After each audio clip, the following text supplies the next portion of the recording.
grandma would be like, we're going to the dentist today. Let's bring some Rice Krispie treats. And I'd be like, you can't bring Rice Krispie treats to the dentist. And she's like, watch us. Like, no one frowns at you when you hand them a baked good. Most likely to be a director.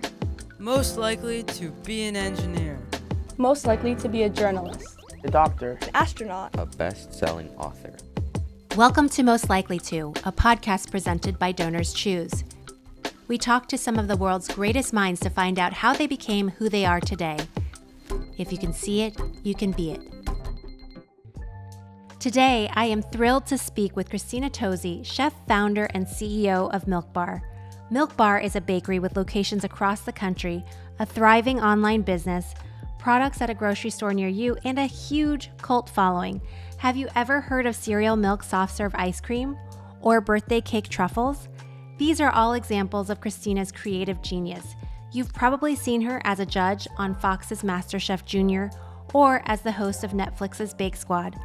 And on today's episode, you'll hear how Christina went from a math major in college to one of the most admired pastry chefs, the origin story of Christina's viral gooey Milkbar pie, and about a challenging moment in the kitchen that became a huge turning point for Christina's outlook as a chef. She's incredibly brilliant and kind. On Most Likely To, it's Christina Tosi. This episode of Most Likely To is sponsored by KPMG. So you grew up outside of Washington, D.C., and I'm so curious what kind of kid you were and what do you remember about being a kid? I was born in Ohio, which is where both of my folks were from, and we moved to Northern Virginia, just outside of Washington, D.C. when I was quite young. I think my mom and dad will both say that I had a real sort of like jovial sense to me. I always really loved dessert and cookies, though I don't know many kids who don't, mine included. And I just remember always sort of marching to the beat of my own drum, whether it was like, oh, if I'm gonna wear a dress, I wanna wear these wacky socks, or I want hair braided, a certain way, that I always was trying to figure out what I had to do to get by. And then, yeah, I'll go on a walk with you, but I'm gonna go off the trail and do this thing, or find a sense of adventure amongst it all. That's amazing. When did baking become a part of your life? Oh, that's a good question. I was raised by matriarchs, so grandmas, aunts, mom, that all loved to bake. I just grew up in a family where we didn't go out to eat. Like, going to eat at restaurants was not at all a part of my upbringing. Like, going out to eat a special occasion was like getting in the car and going to Wendy's or which meant that we cooked at home and every single day, every single night, and more than anything, we baked. And it wasn't ever a fancy baked good. I call them a one bowl wonder, where all of the ingredients go into the same bowl and you need a wooden spoon. There's no fancy kitchen equipment. So it's brownies, it's oatmeal cookies, it's sheet cake, it's those things. And we did that because it was a sense of adventure and joy. But honestly, those baked goods, we did get to eat them, but it was more about baking because that was our reason to get out of the house then. So my grandma would say, ooh, we're gonna put all these cookies in Ziploc baggies and bring one to each neighbor. We're gonna leave one for the mail person, or we're gonna bring them to our local school and bring, it's Teacher Appreciation Week, or it was the conduit to celebrate something or someone, show up for someone, tell them that we care. It's like so joyous, and it's a community thing, it sounds like. That's amazing. Yeah, my grandma would be like, we're going to the dentist today. Let's bring some Rice Krispie treats. And I'd be like, you can't bring Rice Krispie treats to the dentist. And she's like, watch us. Like, the smile, the moment of connection, like, no one frowns at you when you hand them a baked good. I love that, and I connect with it so much. So eventually you went to college, and you started out at the University of Virginia. You studied applied mathematics and Italian, and then you ended up at James Madison University with that degree, right? So what was your thought behind studying math and Italian, and what did you think you were going to do at that point? It's such a good question, Janelle. So my agreement with my parents was, you get a college education, because no matter what you choose in life and no matter what adventures you go on, that was really important to them as a point of success. And I very quickly realized that after this college education that I was like, okay, what do people that like to solve math problems do for a living? And I started making my list. What I realized in myself amongst those things that were all truths about what I was really passionate about was that I love to be on my feet. I love to be up and moving around, and I like the physicality of things. I like the sort of every day is different. And I love challenge. I love this Sisyphean approach, the guy that's rolling the boulder that's been condemned to rolling the same boulder up the hill every single day in this sort of spirit of not getting anywhere, but loving the process of challenge every single day. So I said, I don't know that a desk job is right for me.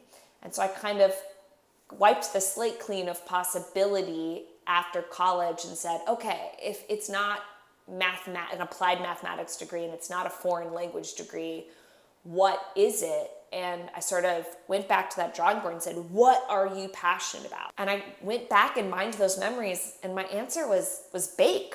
It was make cookies. It was do that thing where you're mixing butter and flour and sugar in a bowl and you're creating something simple or complex. So I decided to move to New York City to go to culinary school. Wow. You know, it seemed really circuitous, but it actually seems like there's a real through line there. And like both because you knew your passion, but also because like math and baking actually have a lot to do. You know, it's like a recipe is kind of an algebraic equation in a sense. You double the recipe, you're doubling the ingredient, you know, all of that. So it just makes a lot of sense from your personality and your interests that that emerged. But I feel like very few people have the boldness though to say like, oh, it's baking, you know, like, you know, that's. Well, it is true, but to be fair in it, I believe, one, nothing in life is linear. Linear is boring, a straight line. No one's here for a straight line. This is coming from a mathematician, right? Like straight line is actually, though it's the quickest way to get somewhere, it's not actually how life goes, how it's supposed to go, how it's going to go. But I believe if you are really entering into the world with eyes wide open and a sense of adventure, and you're really trying to use your heart as your compass, does this excite me? And am I excited about it? Is this a challenge, for good and for bad? That everything in your life is connected. We're doing this super cool collab with the Kelce brothers, who just came out with their own cereal mix. And one of my tasks is like, make a cool recipe with cereal, right? And I'm like, I've been training for this moment since I was 10 or 11 or 12, or even in high school. Every night when I was done studying, I would make different crazy cereal treat concoctions and bring them to school the next day for my friends. And this idea of everything that you do, like, how do I know how to scale it up? Because I know math. How do I know how to package it? Because I went super deep into studying different packaging, but this idea that if you're intentional about the things that make you happy and that you're curious about and that bring you joy or that push you, you're going to call on them. I have the opportunity to write a Milkbar cookbook, right? Oh my gosh, that's incredible.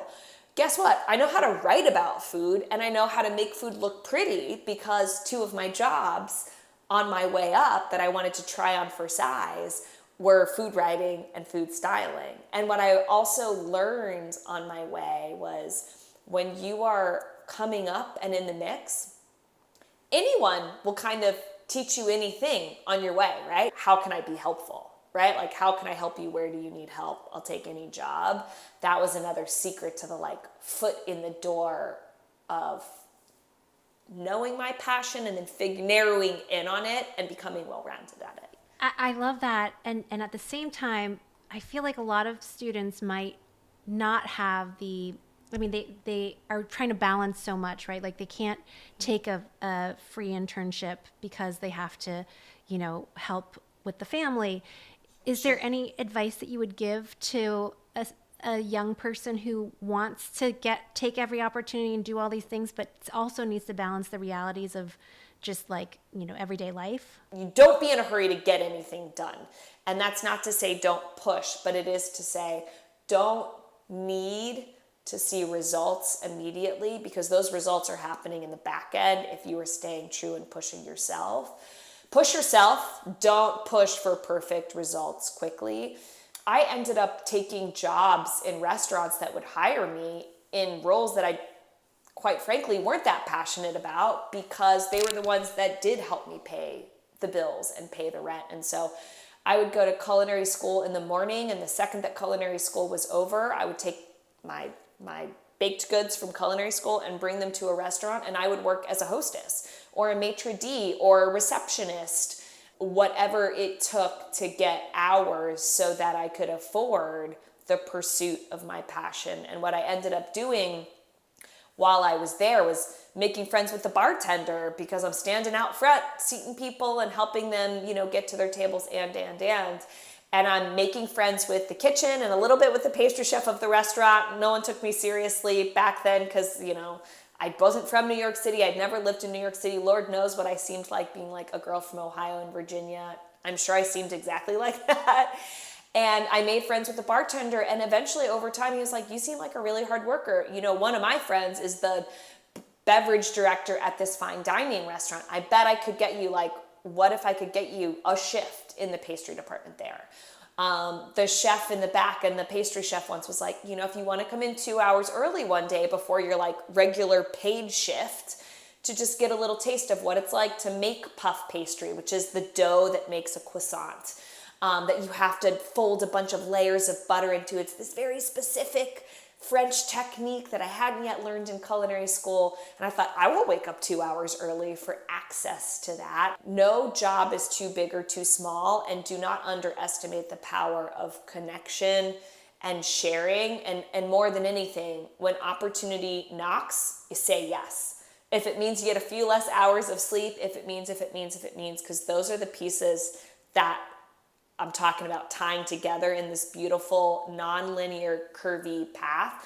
Put yourself out there and say yes when someone invites you in, and know that, if those are your realities, they're many people's realities. They were certainly my realities. And you want to know what? You're going to be better because of them, because you're going to be more creative in problem solving and going at a problem, any problem in life, and everything is connected, and opportunity will knock.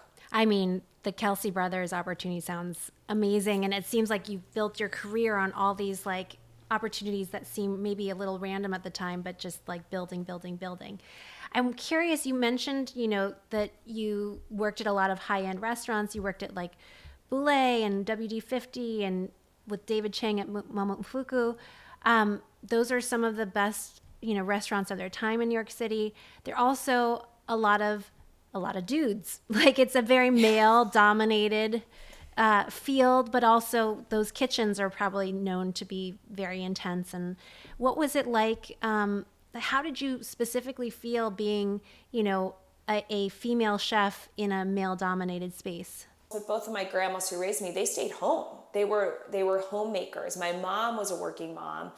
And so on some level, I saw the modeling of what it looked like to be a professional woman from her. That said, she was a working mom in the accounting field, which at that time, I would watch her walk out of the house in super duper oversized blazers and pants. And I don't mean it in a cool, that's hip right now way. I'm not talking baggy pants because it's what's on trend. I'm talking I would see her basically walk out kind of covering up the fact that she was a woman, because she cut her hair super short, almost in a boy cut way, so that almost sort of hiding her femininity in a way that I didn't realize was really sort of deliberate, committed to memory for me. Exactly, that it was imprinting. And I didn't choose baking or food with any sort of acknowledgement that what I was really doing was setting myself up to go into a kitchen and being the only woman in the kitchen and being an outsider looking to be an insider. I get that I look very different than everyone else, and I'm no dummy. I get that you all think I'm a silly girl and that I'm not gonna last and that you're not gonna learn my name for months. I think 3 or 4 months before someone even decided that I was worth the space to learn the name, let alone taken seriously enough to really be leveraged, really be seen as like a threat in a good way in the kitchen of like, this person knows how to do their job. They're good at their job. They're a leader. On some level, starting at the bottom of a restaurant, that's true. If you have no experience, you don't know anything. So coming in with humility is important, but I had to have really, really thick skin. I remember I was working a shift at one of these fancy fine dining restaurants. I had been there at least a year as a full-time employee. And a full-time employee there was working 6 days a week. So 5 days a week, we would work from 11 a.m. until 2 or 3 a.m. because people eat dessert really late in New York City, or they dine until really late, and dessert's the final course.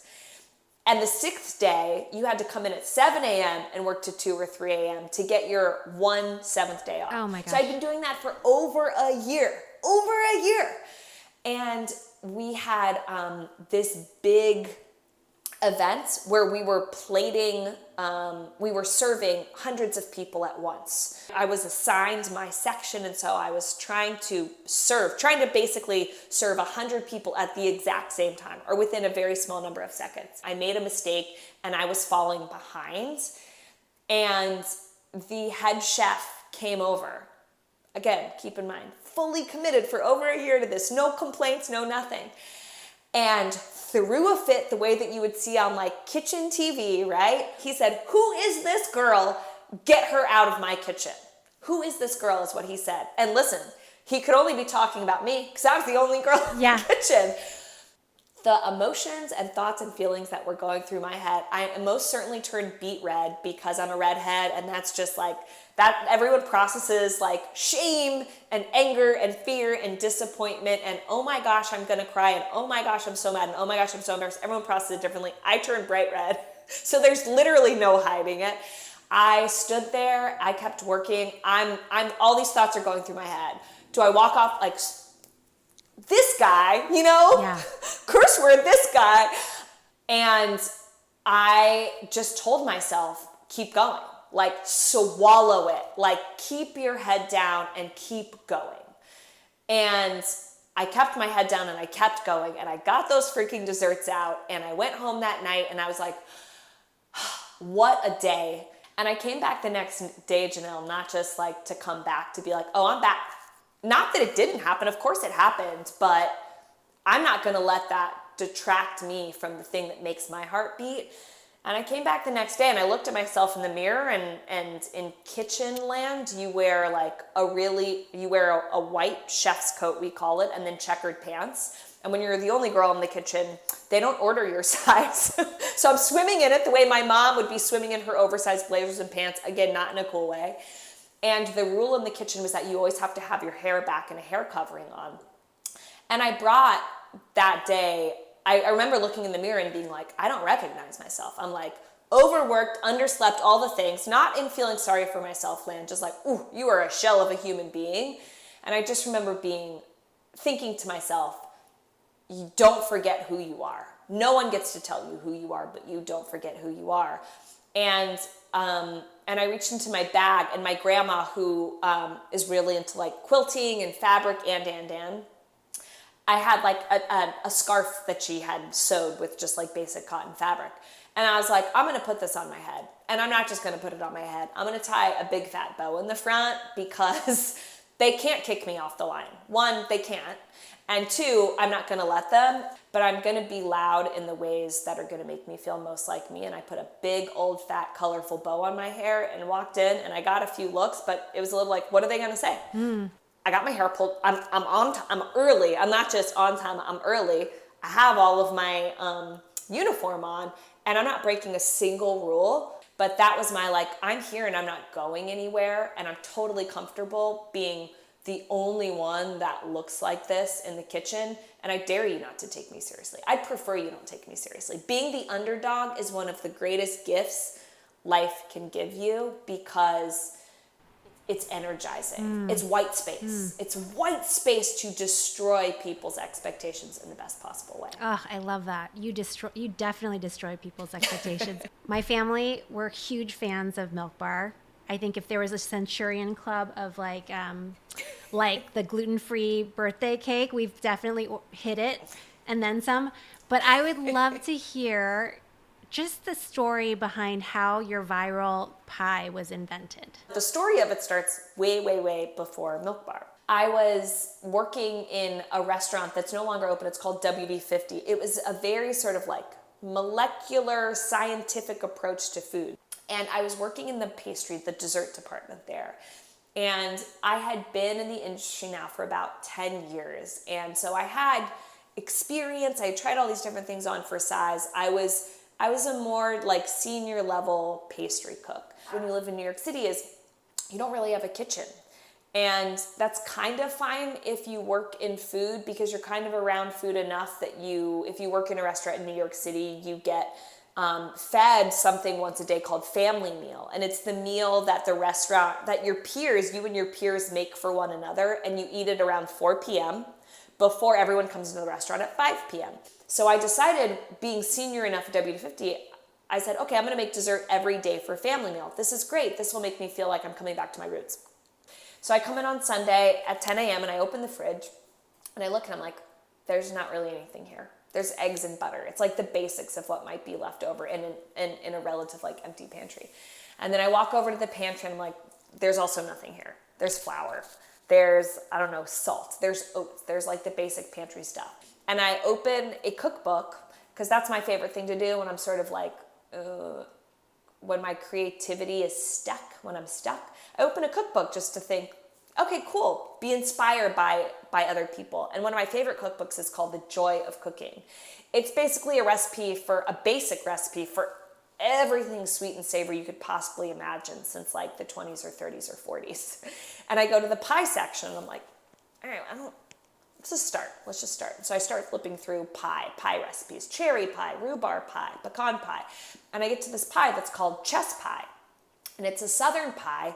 It's the pie that you make when you don't have any pecans to make pecan pie, rhubarb to make rhubarb pie, apples to make apple pie. And I thought, well, I like this story. This is kind of where I'm at. I don't have enough of anything to make anything. Down south, what do you make when you don't have enough of blueberries to make blueberry pie? You make just pie. Mm-hmm.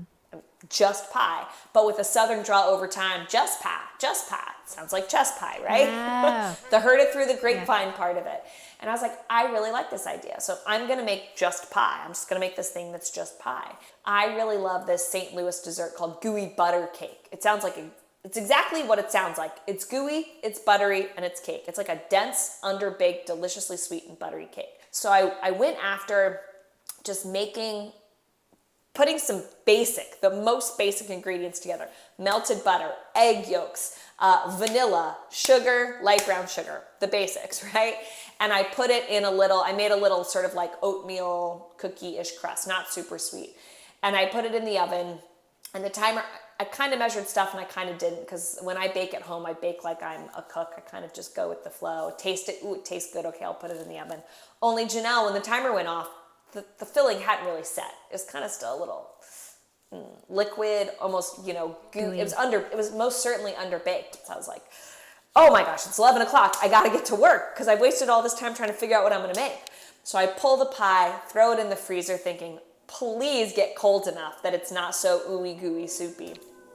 Put it in the oven, or put it in the freezer, go off, do my normal job. 4 p.m. comes, it's time for family meal. I'm like, oh Lord, I don't even know what's happening with this pie. I pull the pie up, I put it at the end of the little buffet of family meal, and I kind of run away because I'm a little bit like, I don't even know how this might just be my first fail on family meal. I should have just made chocolate chip cookies, but I didn't have chocolate chips, like doing that. I go sit down, I kind of like hide in the corner, I'm eating my family meal quickly, and I hear this commotion coming from the kitchen. I kind of like look around the corner, and it's coming from the end of the counter where the pie is. I'm like, oh my God, they're making fun of me. This is the worst. Because you want to, this is These making are your a delicious peers. family Yeah. meal. These are my peers. Yeah. I want them to think I'm great at making dessert. I want them to know that. All of a sudden, I hear someone come out and go, my last name is Tosi.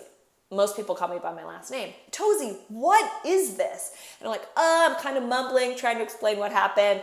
And they're like, no. What is it? And I'm like, it's pie. I don't know, it's a pie. And they're like, it's not just a pie, it's the pie. I can't stop eating it. It's like crack, it's crack pie. I cannot stop. It is the most delicious thing. And that Sunday on repeat request at WD-50 and then any other restaurant that I went to work at, it became this underground thing that people requested. So when I opened Milkbar, many of the recipes on the opening menu of Milkbar were these crack pie-esque recipes. Cereal milk was something that I had come up with beforehand. Cornflake chocolate chip marshmallow cookies was something that I just kind of like accidentally cleaned the cupboard to make, et cetera, et cetera. Milkbar's opening menu, and still to this day, many things on the menu, were a collection of all of these little breadcrumb moments in my life tied together. And it has become the pie. We've since renamed it Milkbar Pie because it, was never meant to, be harmful, cause offense, be taken in any way other than like, we just want to show up and give you something delicious.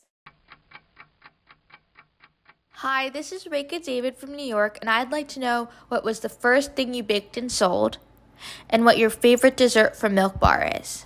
Okay, Reka, so the first baked good that I ever made was my grandma's oatmeal cookies. Her secret was she'd take the cookie dough and roll it in confectioner's sugar. And so when they bake, they sort of crackle in the oven, and when you eat them, they're sort of sweet on the outside because of the confectioner's sugar and then really hearty on the inside. I never sold baked goods, honestly, until Milkbar, which is kind of crazy to think about, but I used my teenage friends as my testing ground. My favorite thing on the menu at Milkbar right now, oh man, that's a really hard one. Right now we have this layer cake that's called the Sweet 16 layer cake, and this year is our 16th birthday, so Milkbar's been open for 16 years, and it is 16 different layers of cake and cake frostings and fillings and crumbs and crunches of the past 16 years. And I think that one's my favorite right now because when you have a bite of it, it holds all this flavor and personality and texture, but it's pretty nostalgic to sort of be like, oh my gosh, I have done this for 16 years. It doesn't feel like it's been that long by any stretch of the imagination, but it's a really good reminder to slow down for just a second, take a bite, let it sink in, savor every layer and every moment of it. And it's one that will only probably be on the menu for this year, but is like a really cool culmination of all the things that we've created and brought into people's lives for 16 years. Wow, what a cool and symbolic product. Okay, we're going to enter into a lightning round. I'm just going to say something, and you could just say the first thing that comes to mind. So, favorite comfort meal? Cheese pizza. Either thin crust or deep dish. I don't go, I'm opposites in that way. And then always fresh chocolate chip cookie dough, but slightly baked in the oven, i.e. underbaked, or microwaved for 5 seconds. That's always my ideal dessert. Amazing. Okay, TikTok or Instagram chef that you like to follow? Lily P. Crumbs is her handle. It's not her name, but if you follow Lily P. Crumbs, and she's both on Instagram and TikTok, she's really into nostalgic baked goods, but with this really brilliant, fresh perspective. And she's an amazing, super friendly human being. Awesome. Favorite junk food? Cheetos. Oh, that was fast. Awesome. Most underrated... Crunchy Cheetos. Okay. Yeah. Most underrated grocery staple? Milk powder. Oh. Milk powder. I put milk powder, non-fat milk powder. Sometimes you can get it in the baking aisle. Sometimes you can get it in the drink mix, or sometimes the infant sort of formula aisle. It's literally, you add water to it and it makes basically non-fat milk. But if you put a tablespoon or 2 of milk powder in your favorite chocolate chip cookie, sugar cookie, oatmeal cookie, you can put it in cake, you can put it in ice cream, et cetera, frostings.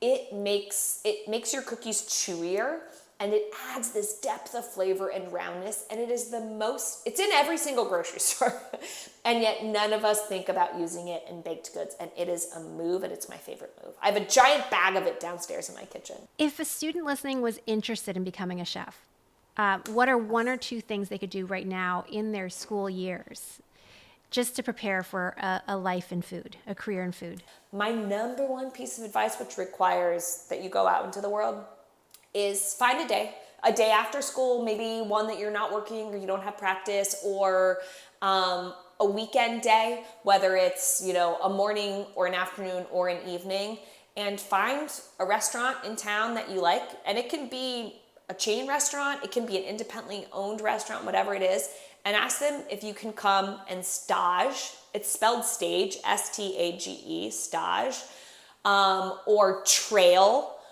someone for free. Ask if you can wash dishes. Ask if you can do something that lets you into we call it the back of house, the back end of a restaurant, the part of the restaurant that you can't see as a customer. Even if it's a restaurant you've never actually even been to or eaten in, because, coming from someone that did not eat at restaurants growing up, when you are back there to understand, at least if from a restaurant chef standpoint, seeing food come together, seeing it being made, seeing the hustle and bustle and flow of a kitchen is really interesting. It helps you narrow the aperture on your curvy, amazing, brilliant, everything will be connected path. Wow. Okay. I know you've worked with a lot of aspiring young chefs on like different TV shows like MasterChef Junior, for example. Is there a quality or a skill that you've seen in some of those young chefs that makes you think, this person is going to be successful one day? Yes, and two qualities, I'd say.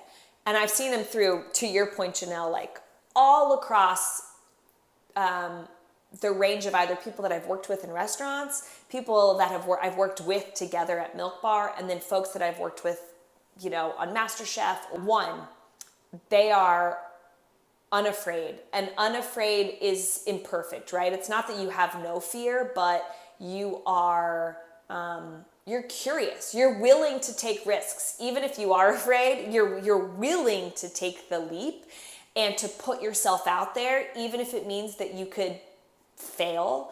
And the second quality is they're relentless, which is to say, when they do take that risk and they fall flat, they're relentless. So they succeed or they fail, but when they fail, they keep going, which is to say they never stop. They don't get off the line when someone says, who's this girl in my kitchen, right?